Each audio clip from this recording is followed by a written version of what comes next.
Today we have one more webinar about the export to Norway and how to do that. I don't like this one word export. I would like to have a word like how to do the market here, how to work here, how to be here, and how to do business, because it's not the same to do business and just to sell. And the company that really think business in long term, they actually here in Norway in many years already, Estonian companies as well. It's just a short presentation of the title. We have agenda. It's me first, and then I will talk a little bit about the COVID-19 situation in Norway, and I will ask Maria from Embassy and to talk about the travel information and maybe some more if she feels for that. And there will be turn for Liz from Motor Agency, wonderful lady that do wonderful job, and I know have a lot of experience. And Björn and Hans from Norway as well. I worked with those guys in a few months at least. They are very, very good competence and knowledge and education and everything. So they will tell by themselves. And I put a lot of information of them, both of Liz and Björn and Hans on the registration form. Any questions? Use the chat, please, or just take the contact with them or with me later, because all the contact information will be on the slides. Another things, we will send our presentations later on, maybe tomorrow. I don't know how Mari have the time. So we will see all this information is on the slide now. We will get it by email. And at the end, I will show just very, very shortly import-export statistics from last year between Norway and some European countries. And I really hope somebody have the questions or suggestions for the coming webinars about what we talk about, we will talk about, what do you need to know, and so on. Here's about agenda. I will try to do the next one, just a second. Our participants today is Merja Stanchene from Embassy, Estonian Embassy in Oslo. She's a consul and she works a lot with all the cases, Estonian in Norway, and Norwegian in Estonia, and so on. So she will tell us the public information, the easy, not only the easy find information about how to travel to Norway in the Corona time and how to travel to Estonia in the Corona time. That hope it helps. The second one is Motor Agency, the company that works in Norway already. They got a nice, good contract, the project in Stavanger, and we're still working on the pre-qualifications to other projects as well. Stride, Norwegian company, guys that know a lot about the branding, marketing, how to enter the not only Norwegian but other markets as well. Björn was presented by my colleague from EAS as one of the experts, and I can say it's more than I expected actually. So you're doing very well, guys. And then it's me. I starting in EAS only in the March, but I was working with EAS and the companies in a few years already. 50 years old still, 3 bachelors, 3 kids in Norway since 2006, mostly in the procurement. Let's see. And then the next one. Now it's a little bit about the latest infection numbers in Norway and Estonia. The numbers you can see here. That's what I can see. Its situation is not very different. We see if you compare the population numbers, so you see the is under control in both countries. So this is good, and that's why I still waiting that we'll open the borders to travel between those two countries without any quarantines or our issues. Situation in Norway generally, the country is opening slowly and carefully, but the most cafes, restaurant is open, business is running as normal as possible. People want to go out, people want to use the money. The property prices is coming up again. So let's say it's not normal, but it's as normal as possible. And then if you can see the economical situation, that is most important things there. The Norwegian krone was very down in April. It was almost 13 Norwegian krone for €1. It was good for the export, but very bad for the import. I mean, Norway. Now it's coming more or less to the normal level. Normal levels are around 9 Norwegian krone to €1. But last year it was even 10. So let's say the situation is really good, and the government put a lot of efforts to keep this as stable as possible. So you see, the crisis was only in 2 months actually, and now it's hopefully it's over. So we try to keep the level stable to increase export from Norway again. The unemployment was a really bad situation. It was the highest after Second World War in April, May. So you can see even it's Norwegian, you can see the picture here. Now it's coming more and more normal. Now it's only about 5 and 5.9%. Normally it's about 3.5% unemployment in Norway. So the numbers is coming close and close to normal. But I will show you which sectors, you can see which sectors actually got a worse situation. It's naturally the tourism and transportation. Before Corona, it was only like normal 3%.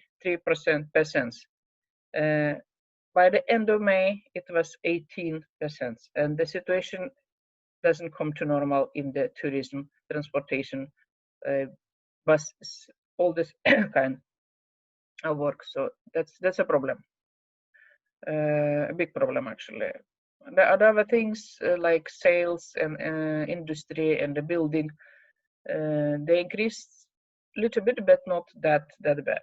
Of course, the best situation is where you can use a home office.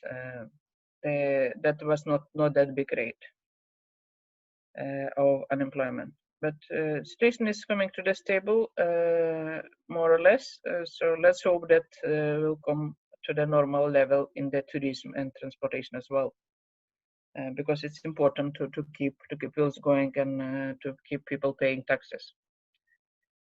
What's actually very high in the Norway.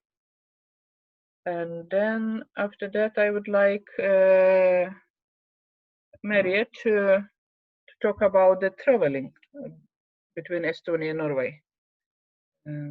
If it's okay for you, Mary. Can you please? Yeah, but thank you. I can stop. Is it okay? Yes, I would like to see you, but I see only your name. It's okay. Yeah, thank you so much, Rita, and good morning to everybody. Of course, after those 3 months that we have been locked down, everybody is very eager to travel and visit friends or cooperation partners. Still, I have to say that it is not so easy. That Norway and other European countries are, of course, gradually and very cautiously easing the rules, but it doesn't go always so easily. the Norwegian Ministry of Foreign Affairs has still maintained its current travel advice and cautions against travels to all countries unless strictly necessary. And this travel advice applies through 20th August by now. But government has also said that it can be adjusted. And by 15th of June, Norwegian government will consider amending the rules for the Nordic countries. And by 20th of July, amending the rules for certain countries in the neighborhood. So we really hope that it will be easier to enter Norway, because Estonian citizens, as citizens of the whole European Economic Area,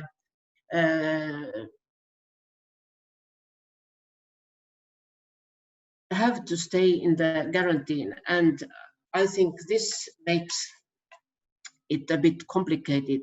Although quarantine rules are in Norway slightly different, here it is need to stay in quarantine for 10 days, not for 14 days, as for example in Estonia or in some other countries.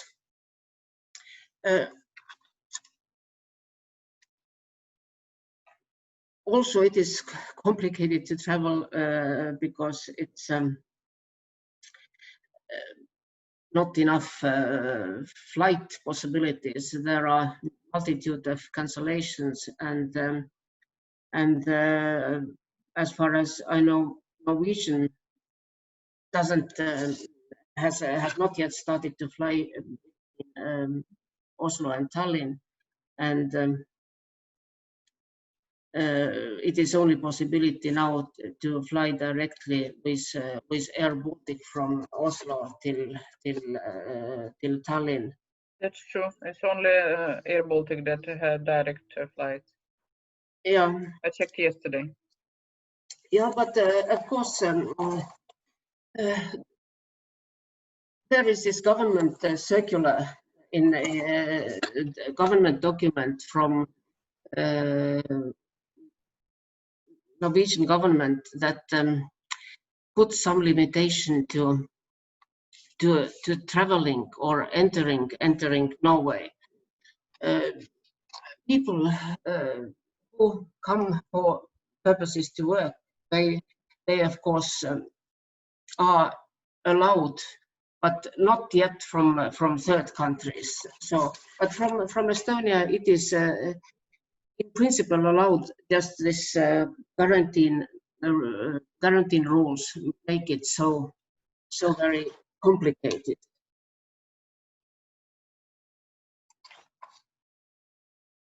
Now, European Economic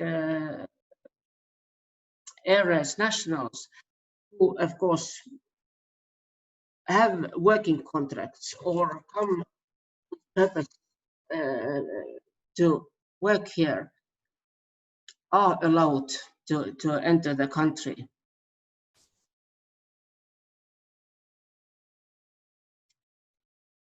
We have a lot of information on our webpage. Yes, that's what I want to suggest. And it is also possible to see there all the rules, because of course there are many exceptions, and it is not so easy beforehand always to tell 100% whether it will be somehow possible to enter the country or not. And Mary, I see came some questions to you in the chat. Can you answer later when our speakers is on, please. It's about the traveling. And then other things I want to mention, be careful about the insurance. If you're traveling, really make sure your insurance will cover if something happens with you in the other country. It's for Norwegian and other travel to other countries, and maybe for Estonian to come to Norway, because let's say Norway is very expensive country. Everybody knows that. If something happens with you here, you must have the insurance that cover you. Of course, you will get the first help you need, but later on can be very expensive. So it's important to think before we start to traveling. I know that Norwegian companies actually denied the insurance for many traveling. So that's one thing that stops me actually to traveling because I love that. Thank you, Mary. Is there any more information you would like to share with us? Thank you. Not at the moment. So there will be maybe some more detailed questions. Yeah. Any more questions, just please.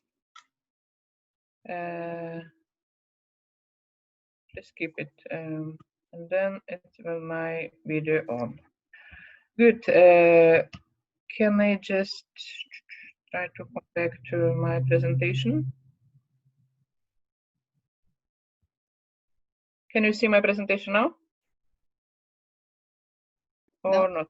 No. Just a second.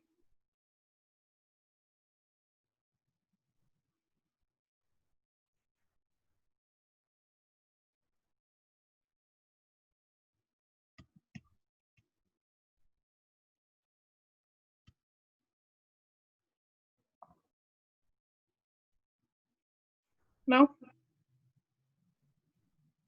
Yes. Then I will just put on the full screen and then we start.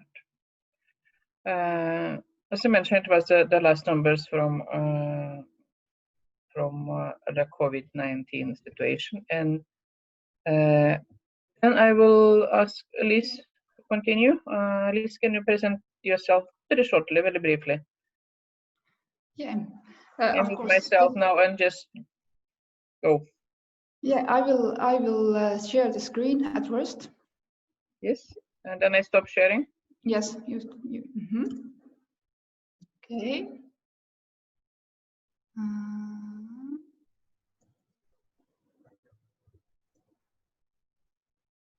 So can you see?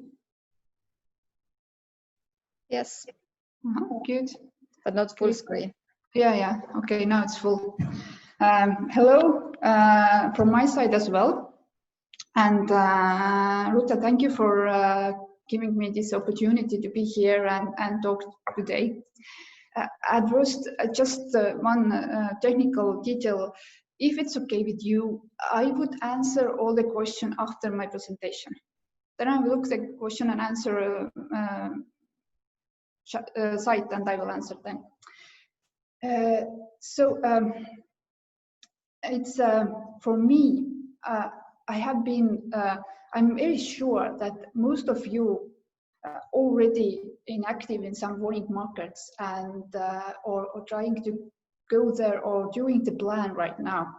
And my goal today is to give you some practical notes or tips how to do it. I have provided you a different list of suggestions, and of course, you need to choose the best out of them and using them as you think are the best ways, because the countries are different, the sectors are different, and everything does not work in everywhere. So I'm just telling you what is working in our sector, what I'm doing, and so on. I have the longest experience comes from Estonian Chamber of Commerce and Industry. I have worked there like 12 years, and there was very interesting and exciting and very hard time for me, because there was a lot of different tasks and opportunities and everything that gives me the knowledge what I have right now today. And also I have an opportunity to take part and run the Estonian presidency events in Interior Ministry. It was also a lot of fun and a lot of great events again. And now I am at Motor, and I'm dealing with international relations and Motor. And I've been in Motor. I started Motor last year in September, so I'm quite new. But I'm very anxious and exciting how my ideas are going to benefit Motor, and how we can learn more, how we can do more, and how we can achieve more. So at first, maybe I could talk a little bit Motor, what we do, what we are, then you have like a better understanding. Motor offers a visual communication solution from exhibition concept to production and everything in between. So our main clients are museums, science park, visitor centers, family attraction, science centers, and Motor have been working in this field already 20 years, and we can say that we have like over 30 different projects and exhibition done in our portfolio, and most of them are in Estonia. And that was the one reason why Motor opened this position, what I'm working right now, because they had the feeling and they are ready to go abroad, to grow more, to see more, and to test and to do and to prove more. I didn't put every awards Motor had gathered in this 20 years, but only the 2 last years. And the most important for us is this European Museum of the Year award that I'm very proud of.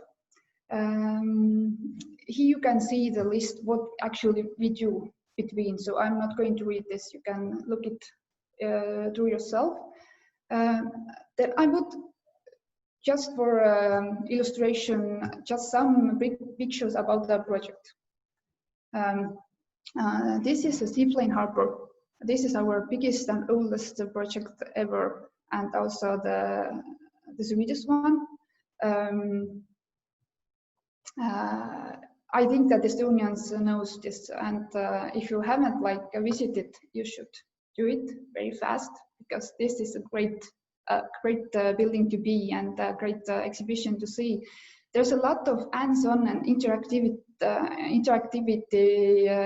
exhibition there, and you can try, you can feel, you can touch, you can play. This is also our the main goal.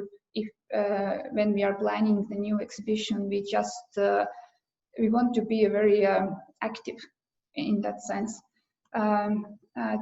This is Proton Invention Factory in Noblessner. We opened this building, it is a factory last year in October. This is a new approach. We love to say that this is first educational VR center in the world. You can feel Dutch, the invention from century. You just, you could just step on the hot balloon exhibit, put on the goggles, to see the wonderful surrounding, flying in the air, and the basket is moving, and you have the feeling that you're really in the air. This is new thing. The plus is that we also run the place. So we have designed it. We have the idea, and everything came from us, and now we are running the place. So it gives us the unique opportunity to understand what museum or science park doing right or wrong, or how it's operate. We can guide our clients in a better, and we could like find a better solution for them because we have some kind of experience of running this kind of buildings and premises. This is an example of Estonian showroom. This is for foreign delegation. When they're coming to Estonia, they can see, look and listen and have a feeling about the Estonian IT field and IT achievements. We have done this kind of showrooms to private clients, to companies before. One of them are Levica, and there's some project on pipeline at the moment. So if you are thinking that you need something to entertain your guests or to show your best product or your best or your history or your company, how the company was born, then this is a quite good way to do it. And this is our last open project. It is Hiiumaa in Tuuletorn. It's opened last week. It is the newest one. We are very proud of that. This is a building of 5 floors, and it started at the bottom of the ocean. You can feel the local history. You can see the people, the culture, nature, and everything. And there is also a lot of hands-on exhibitions, interactivity for children. Okay, that's about it. I'm not going to show any my project anymore, and now just get on the main topic. I would give you some list, as I already talked to you before, about the partners, about activities, what I'm doing, what I'm using, how I prepare, and some hints about Hub. Possible cooperation partners. There is a lot of different things, and it's working in different countries in different ways. But mostly my favorite partners are embassies, enterprise Estonian representatives, Estonians who are actually living, working in a destination countries, and Estonian Honorary Consul Network. Why? Because they are our tools or our friends in foreign markets. I have had a lot of this kind of situation that it starts to go somewhere that I don't know anything about the country, about the ways, about the rules there. I have only idea, but I just want to experience this idea or just try it. It is always good to write the people who are living or working there. Just test your idea. Is it working or not? Or maybe you can success something else or make it more better way. It always, if you connect to our embassies or Enterprise Estonian network through this, you need to have some kind of idea. Don't just write the email that, hi, hello, please send me a list of my potential clients, and that's it. That don't work in that way, because the people are not familiar with your sector. They don't know what you will do with this list. Are you calling them? Are you coming to visit them? You need to be more precise. You need to explain why you need this. What is your target? What is your purpose to do that? The people from Enterprise Estonia, they are very helpful. They do their work by heart. They love to help the companies. And if you are also very set-minded and you are focused and you have the goals and you know what you are doing, then the information from their side is also very good and useful for you. Embassies. I know that the people and Estonian companies are not using embassies a lot, but they should do that because, for example, I have right now preparing the second visit to UK, and hopefully soon I can do that. And there's some in our field, it's very hard to get contacts or meetings with high-level meetings with museums. But help of the embassy, they can do the first letter, they can call, they can send invitation, or they can help you to get the meeting.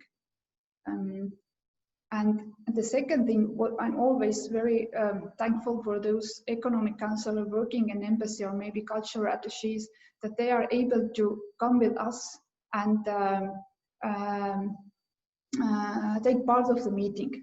Because in some way, in some countries, in some sectors, it means a lot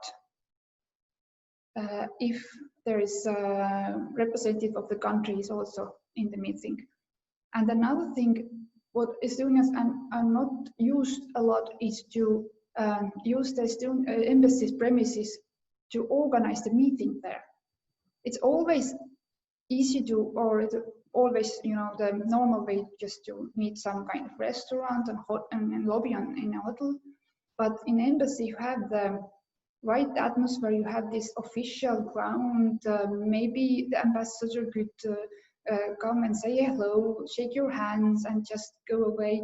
And it gives a very good starting point that you are a good company, that that you're respected and everything's good to do the business with you. And I'm very encouraging you to ask this kind of opportunities. And of course, if the embassy is free and no big events there or some delegation, then I'm quite sure that they are happy to help you and support you on this issue. Regarding to embassies, there is in both ways you can use actually the Estonian embassy in the foreign destination and the foreign destination on destination embassy here in Estonia, because they have different networks, they have different information, and you just need to ask them, to write and ask them. And another one is Estonian Honorary Consul Network. These guys are working for free. They are somehow connected to Estonia. Normally, they are very high level stature on their countries. They are normally working in the business sector. The new people, they have a huge network, and they would like to help you. You can definitely use, and you get the information from Foreign Affairs Ministry homepage. There is a list of different honor consul in contacts and everything. There's also chambers, like here in Estonia, there's Estonian chambers. There's also a local chamber in different countries. You can turn to them. Enterprise Europe network is also quite good place to search. They have represented in a chamber, Enterprise Europe network, and they, I know that they have a lot of different events and possibilities to find also cooperation partners for you. Different trade association, I mean more like Innovation Norway, for example, or professional association in your sector to whom you could turn and ask. So I think it's almost done here. So here, the next slide, different events or formats, what you could use. And as well, my favorites are always the business visit or B2B meetings and the trade fairs. The seminar is very good point to start. For example, we are planning a seminar in Lithuania and Latvia for the museum sector, and then introduce the museum and their staff, how to how to game up a great story, how to get more visitors, how to put your items, artifacts in the right places, how to turn your museum in a fantastic place. And this, I think this could work, but not in every sector and everywhere. Workshop, there are the principles the same as seminars, but they are more like smaller ones and maybe more intensive and topic based. The morning coffee and croissant is a new way to introduce yourself, and I know it's very popular in America right now, and coming to Europe as well. I know that a lot of, for example, a lot of architecture offices are doing once a month event, this kind of event, that they are inviting max 4 presenters from different sectors or different companies to present their new ideas to the staff. So the staff are gathering in the morning, it's 1 hour, the length of the whole event. They having the coffee, croissant, and meanwhile they're listening what the presenters are talking about. And normally there is maybe some company are introducing their new materials or new rules or new things on the market. And this is a very good opportunity for the architecture companies to get the information very fast, very quickly, and all of the stuff is there. The presentation is about 15 minutes max. It's very short, very informative and good. And we also soon had the possibility to participate on this kind of event in UK. So for us, it's the first time. And after that, I could tell you more how it went and it's okay or not. The reception gala dinners, they are very nice events, but you cannot organize it by yourself. You need to have a partner there, Enterprise Estonia or Embassy or some other parties. And you could aim or have the information if, for example, our minister or prime minister or president is coming on to your destination country, and you know what time exactly he or she will be there, then it's always nice to compare it or ask or invite the high-level guest also to this meeting or reception and gala dinner, and gives a lot of new level of this meeting. Embassies knows this information, they knows how our politics are moving and what are the timetables, so you should talk about them also on that topics. Official business delegation to participate there, it's good opportunity, but I myself like to organize the meeting myself and to be sure that everything goes well and goes in that direction that I would like to have.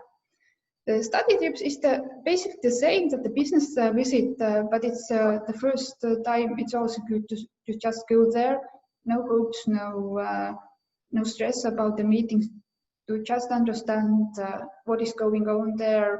For example, in our market, to visit the museum there, to see what they are doing, what is the installation quality, what kind of material they use, what kind of colors they use. Is there a hands-on exhibition? Is it interactive? Is it, to understand better? So preparation. I love the word preparation. It's hard work, but if you do it all well, you definitely will succeed. Market search, there's different market search available, and I know that I'm sure that you know these topics as well, but my attention to put the market research here is to cover it a little bit in different angle.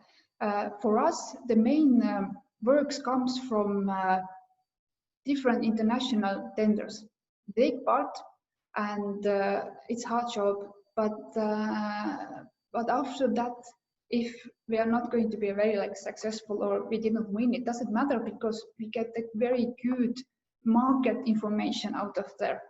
We know who are the competitors. We know what kind of price they offer, what kind of solution they offer. And we know, and we have like settled this in our company, that you need to take part at least 10 of different tenders to win one. So if you're already like taking part of 10 tenders, after that, if you are winning, then you know lots about this market.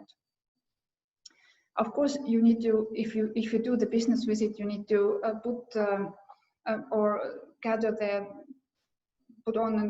the possible meeting list to study and to get more information about every company. For example, if you just gather like 25 companies and sending the information to them and asking to meet, then luckily you get only 5 answers or 5 positive answers. Okay, let's meet. So you need to prepare, the list should be much more bigger than only like 5. And if you have this positive feedback, you should learn a lot about these companies, about the person you are going to meet. Normally companies are presenting their homepages, this kind of activities, what they do the best, and not things that they are not very good of. So you need to find out what is not very good and offer solution for them on that angle. I always prepare a very detailed program for visiting, for the business visit. I put there where my flight is landing, how long it takes to another meeting, how long to another. I just put there every information. I put the information there, the address, the contact person name, the phone number, everything. So I have like a good notebook with me with the program.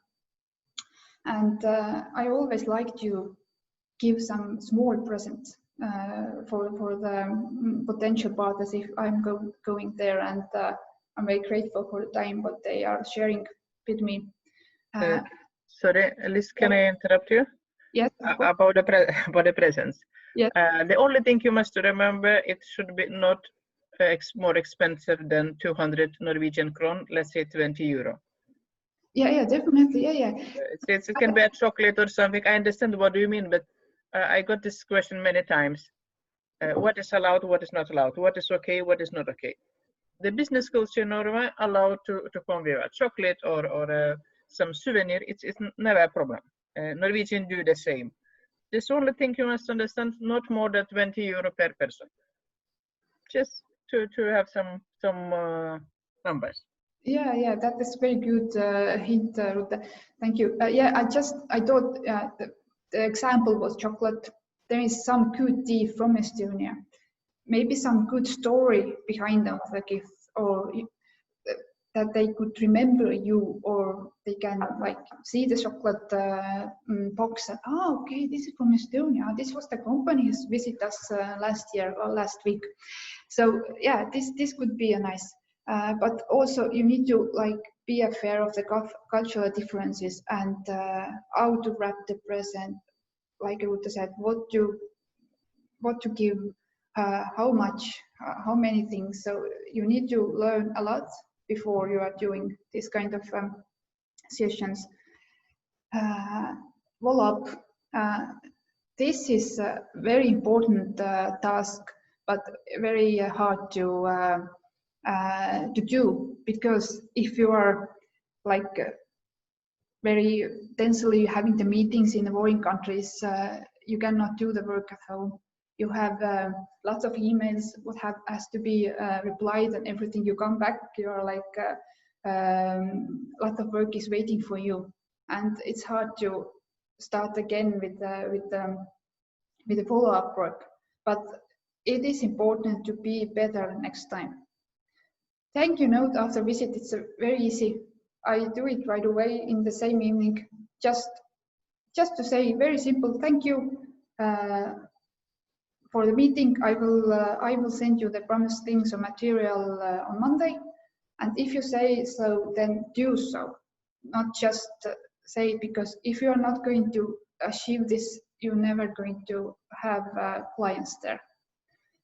Write the summary. Summary is a good thing to do. I do it mostly on airplanes when I am flying back, to just write down every detail, what went wrong, what was good, what I need to do the next time better, maybe some kind of good hints or suggestion that I get out of the meetings, or information that I need to search more closely at home, everything what comes to my head.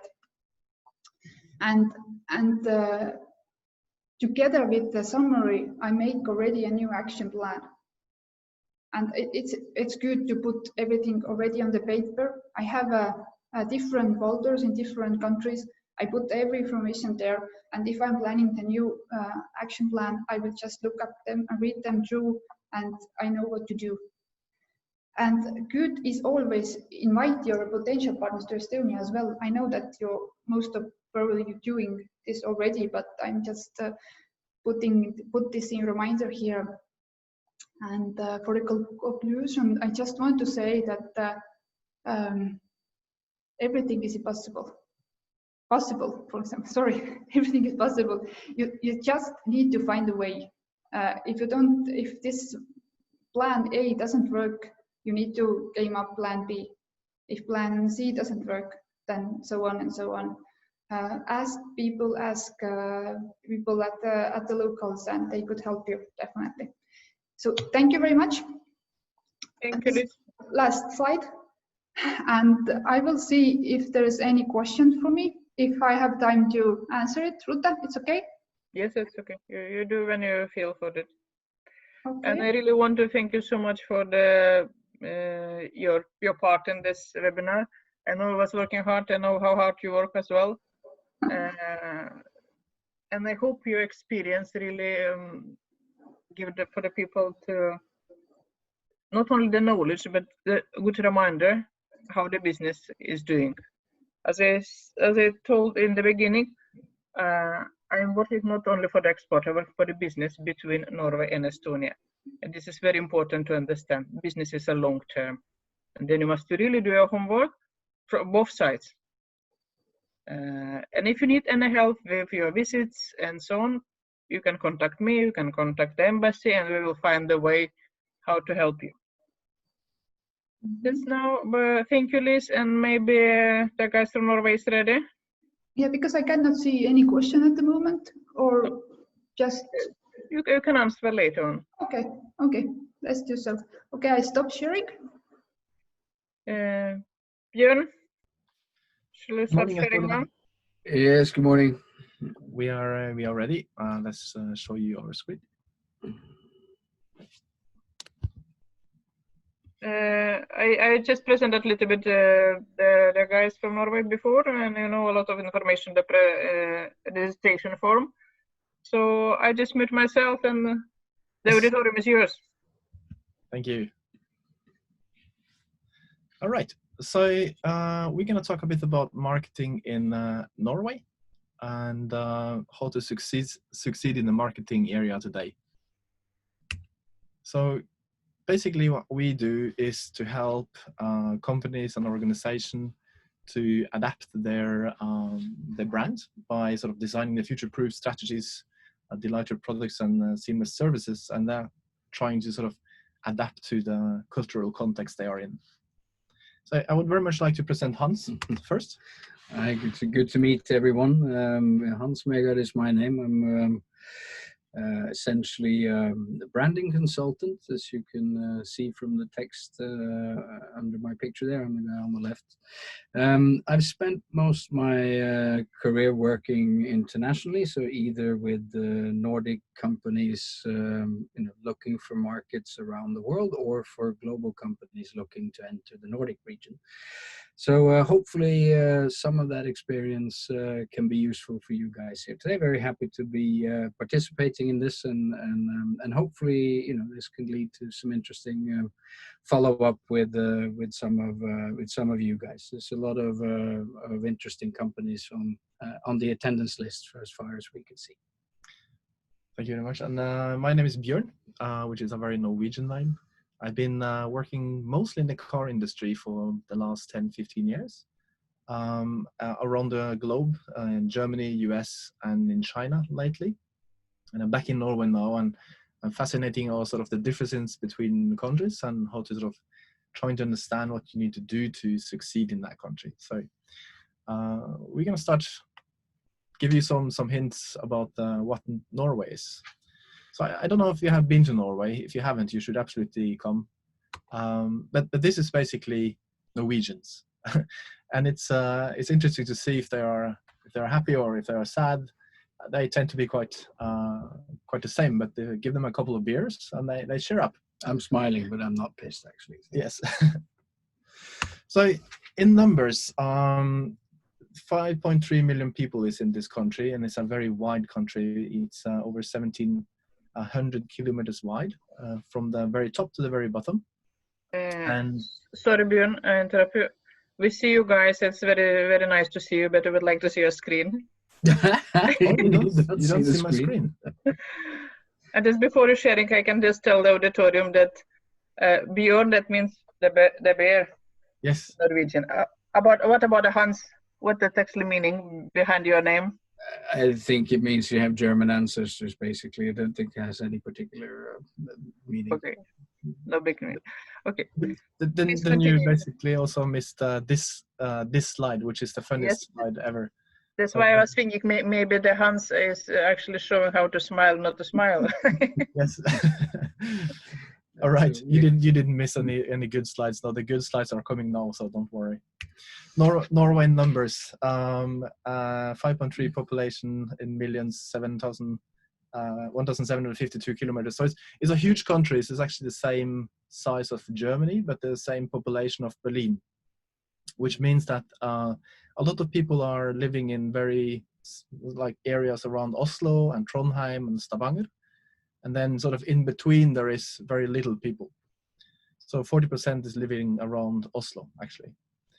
I think, well, I'm not going to bore you with all these numbers, but there is one link at the very bottom, and we're going to share this presentation later on. If you have any sort of numbers you would look up, ssb.no is the place to go. That's all the statistical data for Norway. And you can have tons of information about everything from demographics to sort of what are we doing in Norway and what we are. It might be worth mentioning, Björn, on that slide that, you know, if I'm sure a lot of you have experience from Sweden and Finland and those countries. The difference geographically between Norway and the other Nordic countries, except Denmark, which is just really small, is that it's actually populated all across the coast. The majority of the people do live around the capital in Oslo, but you have quite sort of distinctive commercial clusters around the main cities all around the coast. And that's partly because the coast has been essentially, you know, through fishery and oil and gas industry and other sectors, creates kind of commercial presence all across the country, but also it's a very sort of strong political agenda, and has been for forever, to not depopulate the coast, but to have the whole country populated. So it's not just about Oslo. It's yes. There are a lot of other interesting areas to enter into.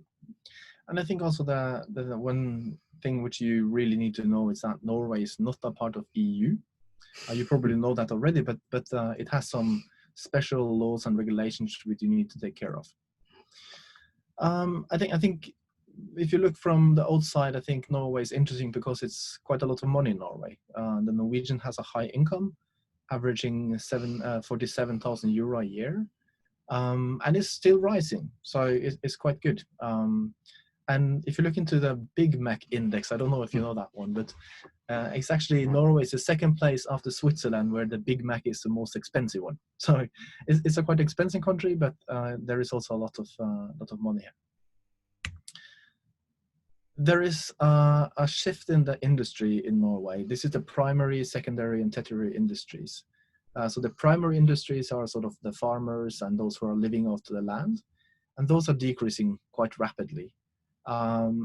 The secondary industries are also sort of decreasing-ish. Construction work is actually going up. So there's more construction, more building of houses and so on. And Rita, I guess you can talk a lot about this better than I can. In terms of manufacturing, today it's your turn. yes. In terms of construction, this is going up, but manufacturing and it's going down. So basically, where most jobs are created today is in the tertiary industries. These are service industries. Everything from wholesale, retail, health, social work, agencies, educations, and so on. This is people helping people. Hairdressers you find in there as well. It's a huge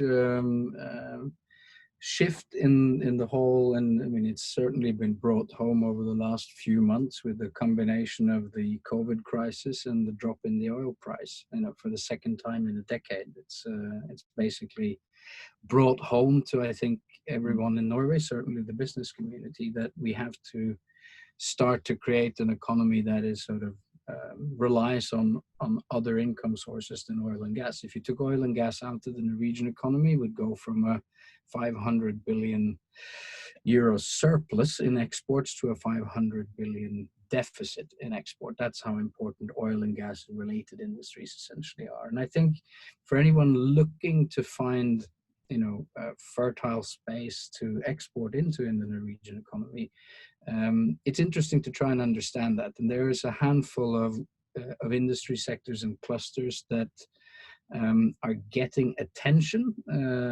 Obviously, the whole marine cluster, so fishery and fish farming and seaweed farming and everything related to marine. And then there's a lot of traction or emphasis around becoming a leader in high-tech sustainability solutions. So there's big investments in offshore wind, in carbon capture on the ground, which is something the oil industry has been doing for a long time. So any experience you have or relevant projects that ties into the whole, industry sectors that Norway need to build up in the next decades as oil is dropping off, is going to be interesting to people here. We have one slide as well, if you're gonna talk with Norwegians. Yeah, this is, I mean, I don't know if any of you are familiar with this, but there's a study made, or a book written essentially a few years ago by a guy called Richard Lewis that analyzed the kind of communication and negotiation patterns of different national cultures, and they are really quite entrenched. I think the best way to illustrate this is for those of you who have done business with Finns. You know, they have a relatively straightforward communication style and also negotiation style. It's and contrast that with those of you who've been in Sweden who can or been doing business in Sweden, who can kind of go on in this sort of endless discussions and collaborations. Norwegians, interestingly enough, is not that different, I think, from Estonians. It's somewhere between Finland and Sweden. It's not as I would say tricky as doing business in Denmark, and I've run an agency in Denmark and know that for a fact. Norwegians are all about equality. That's sort of the I think strongest characteristic of the whole country in a sense. It's also very present in the business culture and in the workplace. So bosses here are not Donald Trump style bosses. They tend to be more coaches trying to, not get in the way of the good workers. So in a negotiation context, that's important to acknowledge. It's relatively informal. You get to the point quite quickly, and there's not a lot of bargaining. Of course, they'll be looking for a good price. That's the same in every business context. But once you've done a deal, you don't go back and renegotiate, which you typically do in Denmark or Holland or other countries. So there's some observations there and useful to dig into. But I think on a whole, probably the majority of people in Estonia or in the Baltics will find quite a lot of cultural recognition in the Norwegian culture. So the big question then is, how do you actually enter the Norwegian market?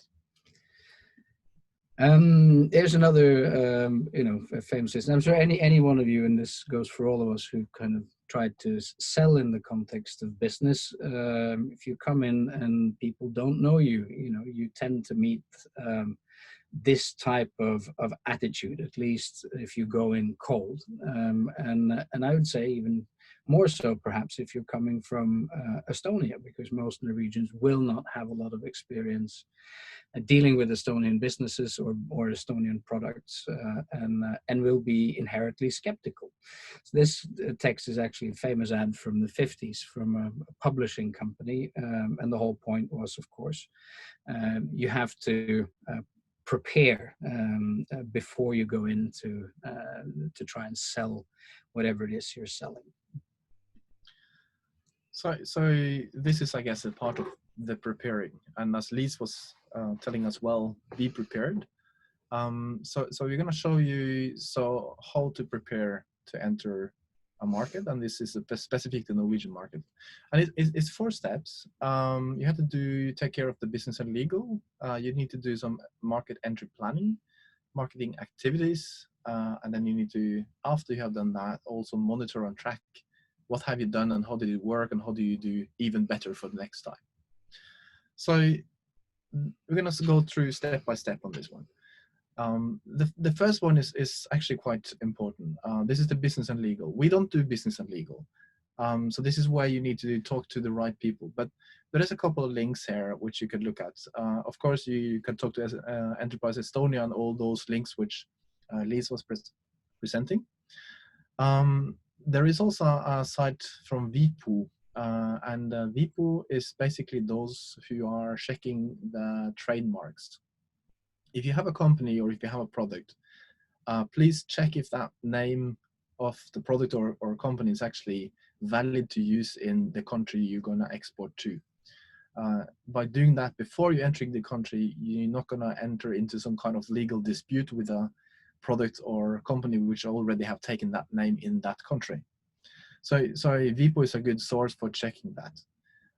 There is also lawyers and third-party people you can talk to for helping you out on this one.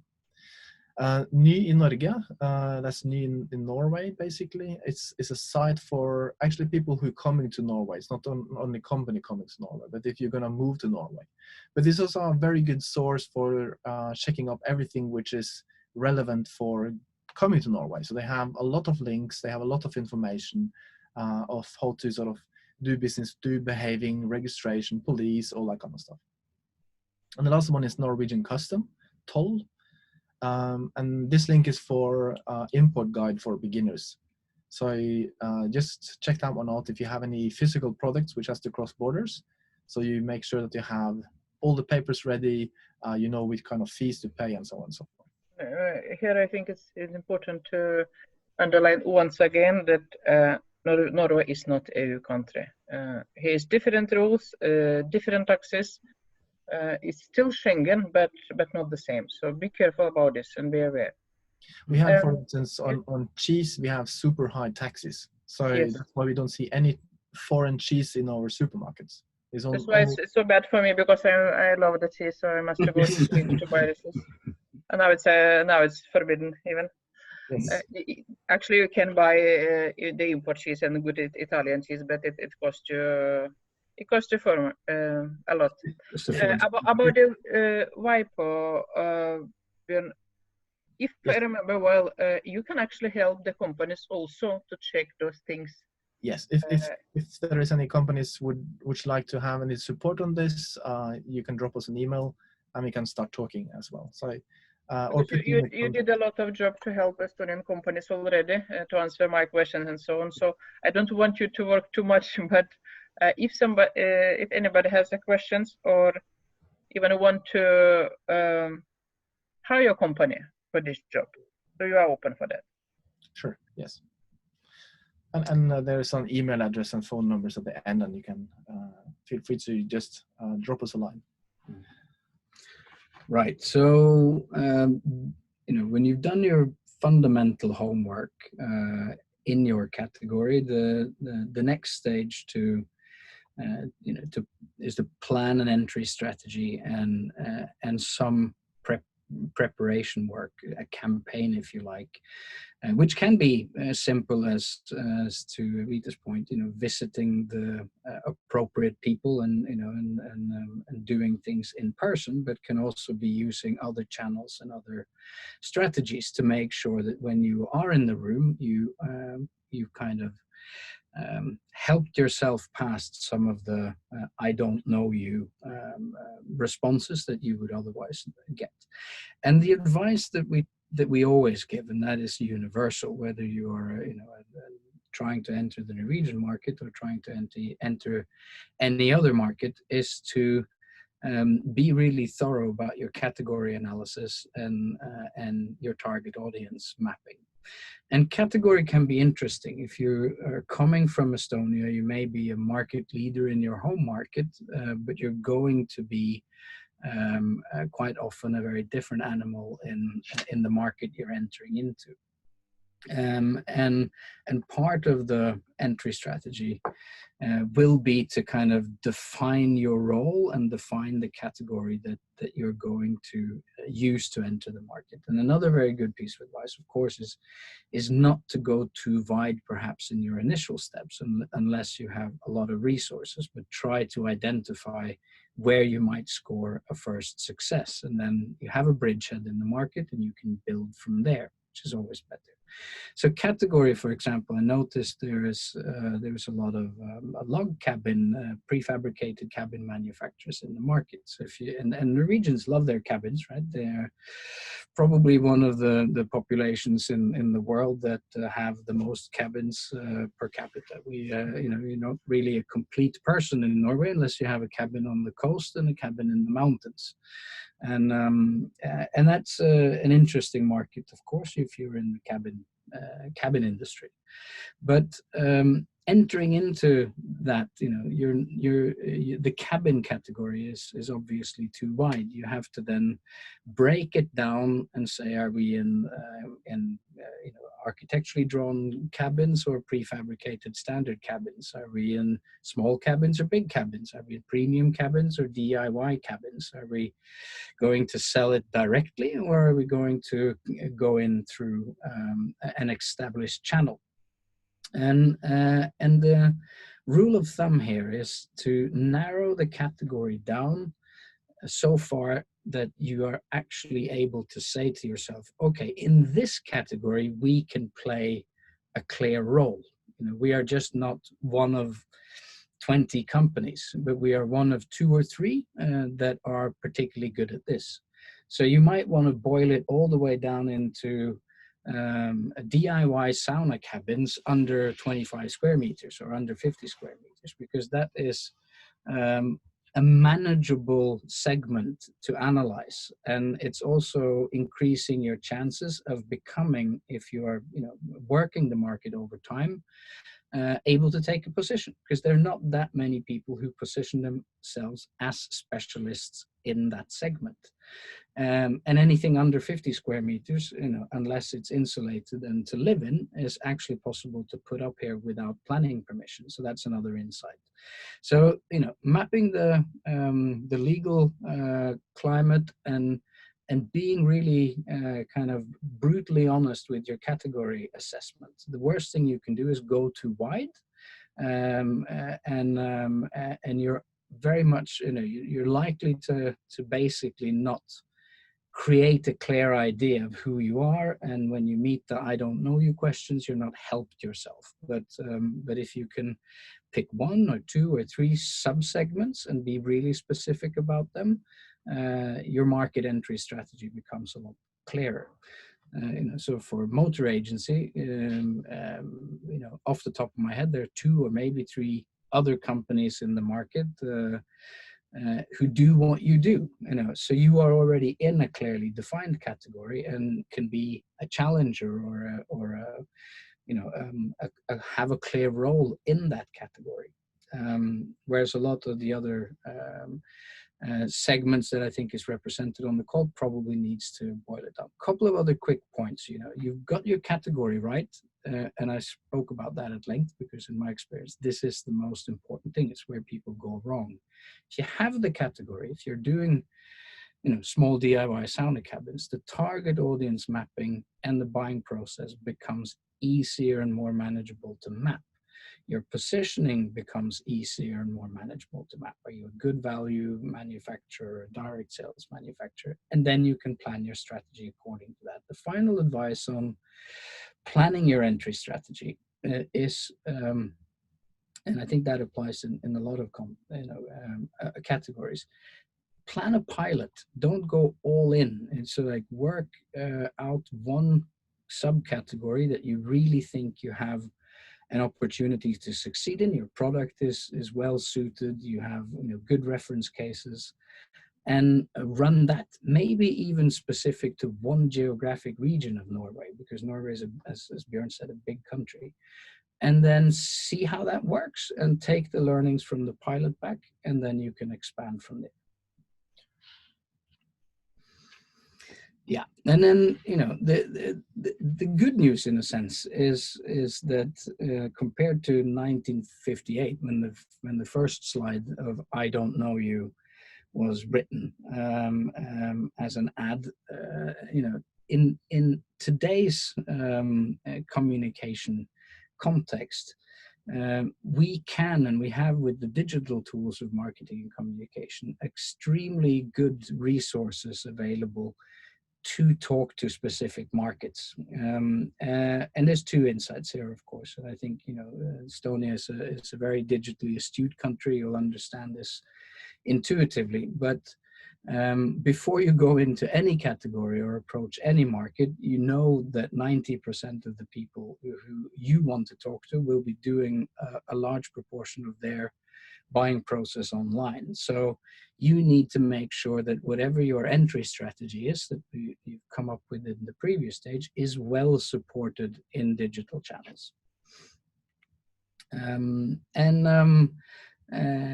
that's essentially, I think, where a lot of companies, particularly I think Estonian companies, who will typically be coming here with relatively limited resources, not sort of a Amazon strategy for taking over and revolutionizing the Norwegian economy or distribution, but maybe trying to pinprick certain segments of certain market areas. Then run through a couple of test questions. If you have your strategy, if you're going for the sauna cabins, then does your marketing material really reflect this? Does your website support this? Then you have to perhaps create a landing page for your sauna cabins in Norwegian and put content on there, videos to how easy it is to build yourself and how easy it is to put up without planning permission, or how easy it is to order or find a test customer in Norway and make sure there's a happy Norwegian that we can all associate with in an area we recognize, putting up your cabin or sitting in the sauna and sweating away happily, and put it all online and buy some search and buy some some targeted marketing to get that message out there. Hans, as a professional in construction, I have only one comment here. If you come with some construction things here, the cabins or just a simple wooden pallet, you must prove that your product meets Norwegian requirements. It's again different requirements, different things that works in Norway and different things they ask in Norway. Yeah. If you just from very beginning assure what it's allowed and what is good enough in Norway, I think you will come back to this about the cars, if I remember well. But it's very, very important to everybody to understand. Before you come to Norway, check if your product. It's a fundamental. Remember to give this information for the customers or for the people. me. And I think also in the terms of communication and presentation of the products, you have to be careful not to become the cheap option of something else. Because I think quite often Norwegian things they think, okay, this is from Estonia, therefore it has to be cheap. And I don't think you would like to come into that position. So you shouldn't present you as like the cheap option of something else, but you need to present yourself as the best option within our category. And this is why the sort of the category part is so so important. I love to say that it's not cheap thing from Estonia, but it's much more for the money. If you can prove it, then it's okay. No, that's and that position actually in most areas is extremely popular in Norway. We like a good deal. So. And then, of course, this is where you start to create your content and sort of your campaigns and looking into the outbound and tenders. Just got an excellent question here on the question. 40% of Swedes don't know where Estonia is. What's the situation with the regions? I'm afraid it's pretty much the same. But if you're talking to an educated audience, business audience, the majority of people will know, of course, the Baltics. But we do get them mixed up terribly. We don't know which capital has what country and which one's closest to Sweden and which one's in the middle. So that's just an honest observation. Be prepared. That's really true. But at the same time, before it was very common to take a weekend in Tallinn before the Corona time. I mean, yeah. So people know more and more. But I still am asking how it goes in Riga because I'm Lithuanian. Yeah, so that's quite common. It's another question here that's come on, and we'll touch on that a bit later, which is whether digital marketing applies also to B2B sales. And the answer is, I think, absolutely, perhaps even more so. But we have a couple of examples at the end that I think we can use to touch back on that point. But good question. So what you see now is just an exemplary content plan. So this is when you sort of have decided in your strategy, you have a category and all this kind of in place.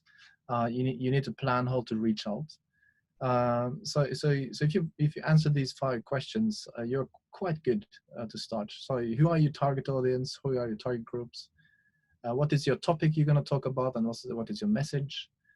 What is the tonality of that, both in terms of pictures or text or videos?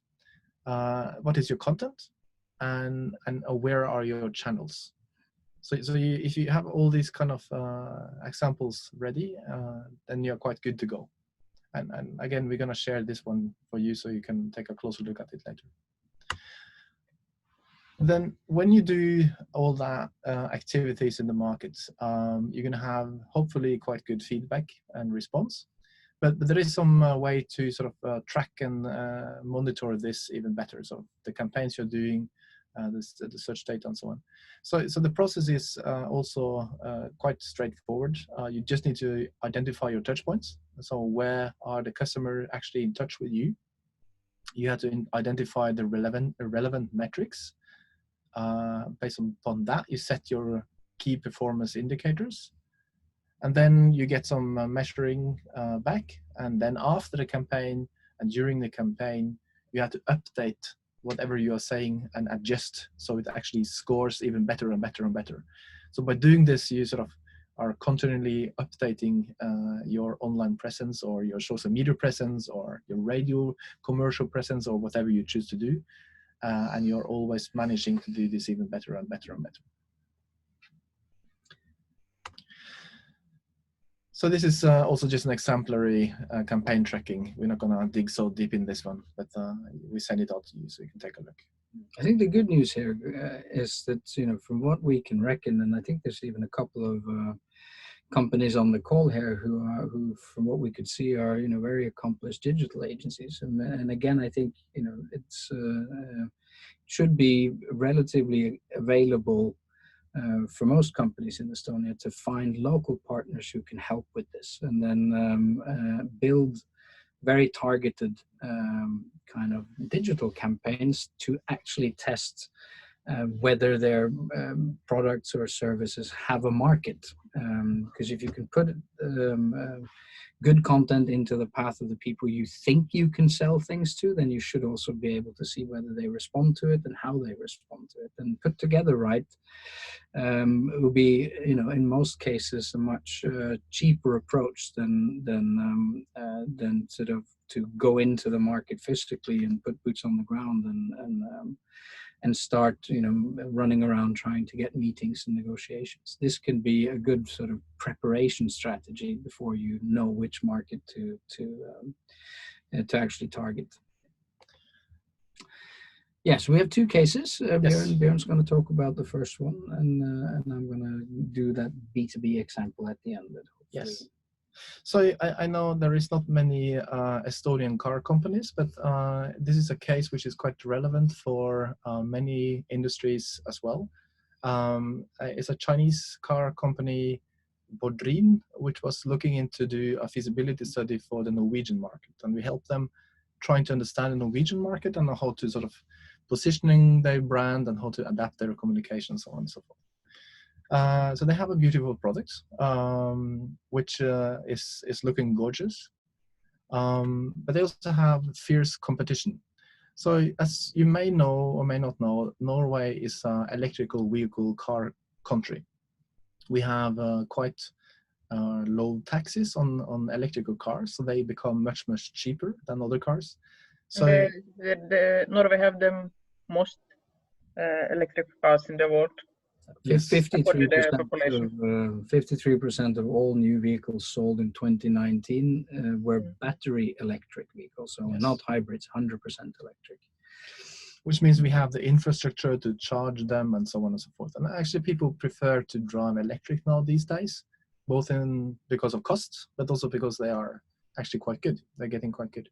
And this is also what Bodrin saw. So they would like to enter this market.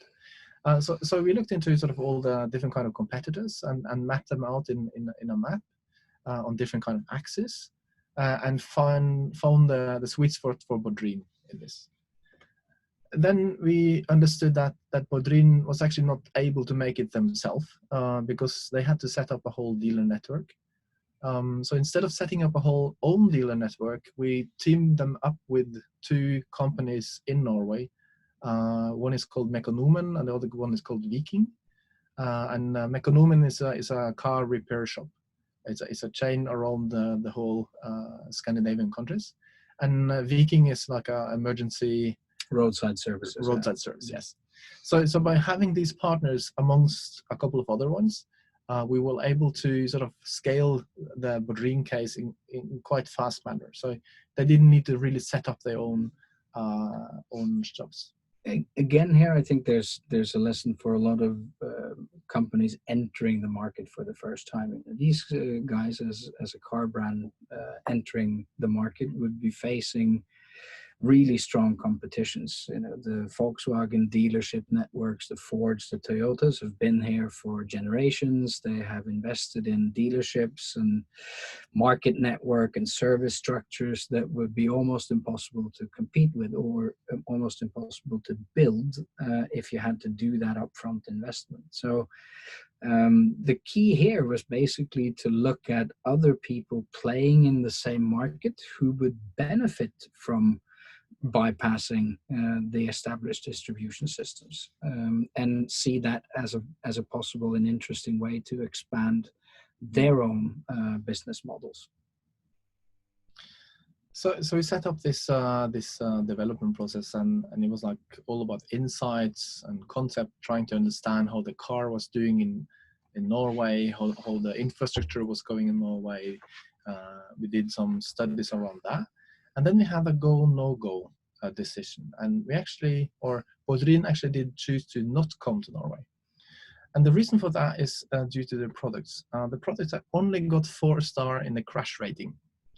And in Norway, this is actually quite crucial. You need to have 5-star in the crash rating to actually become in the relevant set for the people who's going to buy electrical cars. It's legal to sell, but it just wouldn't sell. So I think the takeaway here is that you really need to understand what is sort of the not the legal requirement, but what is sort of the requirement from the Norwegian population when it comes to your products. And if it doesn't really meet that requirement, you need to go back to the drawing board and maybe adjust the product as well. So they are on hold. So they are updating their products, and we have to see if they are actually coming to Norway or not. But that was a very interesting case for us.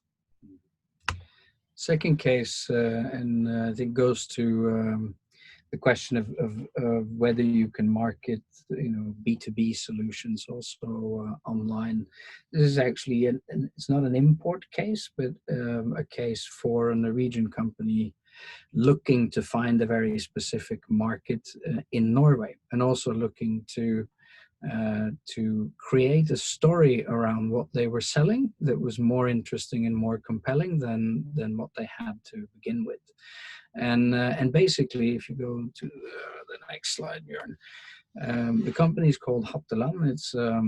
It's a technology company providing components essentially to system integrators. So they sell displays and industrial PCs, switches, camera systems, and put those together for different specific applications. And where they were coming from, as most companies in their category, was a very product-focused approach. They were kind of going to their customers with catalogs full of PCs and displays, and sort of saying which one do you want, which one suits your system. And the example on the right there is basically that their content was extremely boring and not engaging.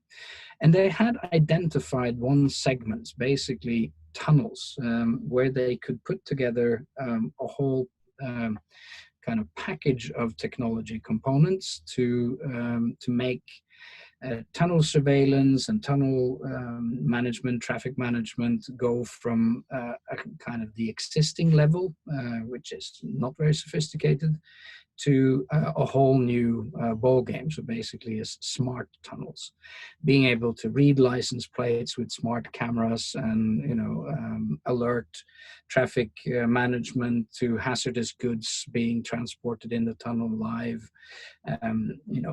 adjusting speed limits automatically to create better flow, that kind of thing. And to get that message across, they needed a concept. And I think that is something that would apply for a lot of, I guess, more technology-based or capital good-based exports into a market like Norway. And the solution, essentially, without going into too much detail, is to say, instead of marketing this as they had done in the past, saying we have 5 different cameras and 5 different PCs and 5 different switches, we created a concept around smart tunnel, which in a very visual way, but also supported with technical information, of course, basically explained to people who were tunnel experts or in the tunnel business the benefits of going from a dumb tunnel to a smart tunnel, essentially. And then also with the infographics you see here, explained to their target audience how Hatteland added value throughout the process, from designing the technical system, planning, shipping, packing, installing, configuring, and so on and so forth. So essentially, they could move their, as it goes back to the points we made earlier, you could, by doing a very good job analyzing the category and narrowing it down to a segment, smart tunnels, it was possible to create content that was very relevant to people who were tunnel experts, and then get that across in a very efficient way in digital channels and raise awareness of how Hatteland could be a good partner for them in that segment. And the last slide here, which is also the second last slide of our presentation here, how do you then get this message out there? And that goes back to Björn's point earlier about the content that you may prepare. So in their case, it was a combination of what you could call awareness content, so it's videos or stories like the one you see in the picture there, that would be catching the attention of people who work with tunnel surveillance. You know, a video of a tunnel upgraded to a higher standard, for example. And then to move these interested tunnel guys from having, you know, clicked on that link and seen the video about a smart tunnel, and get them to give you their contact information and allow you to keep following them up or get in touch with them. You have to have something to trade. So we created, together with the company, an ebook, or basically a lot of technical information about how to succeed with smart tunnels based on the expertise that they had. And you could only get access to that. You could only download that if you filled in a form and explained who you are and why you were interested, which allowed them to screen out, you know, people who were just looking, and also to build a very relevant database. And with that database, they could then go back and follow up. You know, they may not be in the middle of building a tunnel right now, but they could be in the next few years. And that means you send them a newsletter, or you keep that connection warm, or you pay attention to what searches they do. And then you are in a much better place in terms of picking them up when they are ready to buy or interested to buy. So that was 2 quick cases, guys, and I think we may be a little bit over time, but I hope it was worth your while. If you have any questions, you can write them in the chat and we'll answer them, or feel free to just drop us an email as well. Sorry, and then we can see what we can do. Yeah. So back to you, Rita. Thank you. I will try to share my screen right now. Just a second.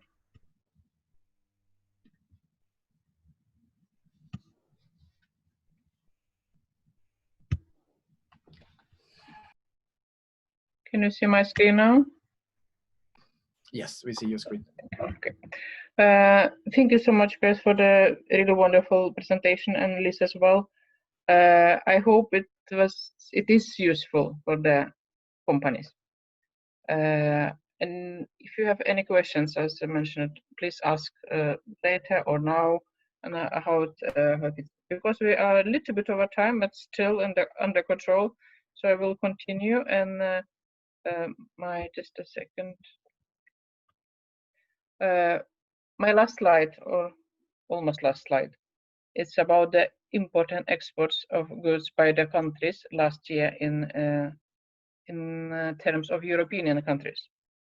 As you can see, as little country as Estonia, with a population by 1.3 million, has already good export and import to Norway. It's on the place 17, and you have actually good for Estonians, for Norway, balance. That means you export to Norway more than you import from Norway. It's a good point for Estonia, maybe not as good for Norway, but let's see how it works forward. The thought from my side to show you this slide, just to say, I really hope we can move this display 17 down maybe to 15 or even 13 together by next year. The situation with Corona, it gives a lot of problems, but a lot of opportunities as well. So let's do our best to move this displays 17 and maybe to 15 next year. If you have any questions, you need any help from Enterprise Estonia, I'm not alone. In Norway, I'm alone by now, but I'm not alone in the whole company. I have my wonderful colleagues that can help you with other countries as well. So here's the sources I used on my presentation. It's useful sources. Many of them you can find in English as well. So my suggestion, please use that. I will send this in presentation, as I told a few times already. You will get this, and then you can use and try to find information that's really useful for you. My favorite, of course, is the first one, big.no. my like coffee reading on the morning because of construction business. But I'm interested in all the business information. Then I really want to thank you everybody that was both participating and speaking and helping me all the time. The biggest thanks is for you, Mari, as well, as always, not as well. You always are the best one, you know that.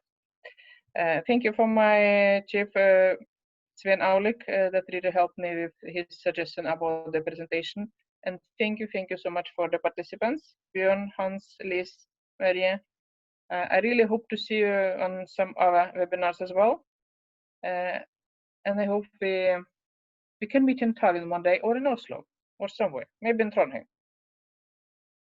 And do you have any more questions? I see some chat, but I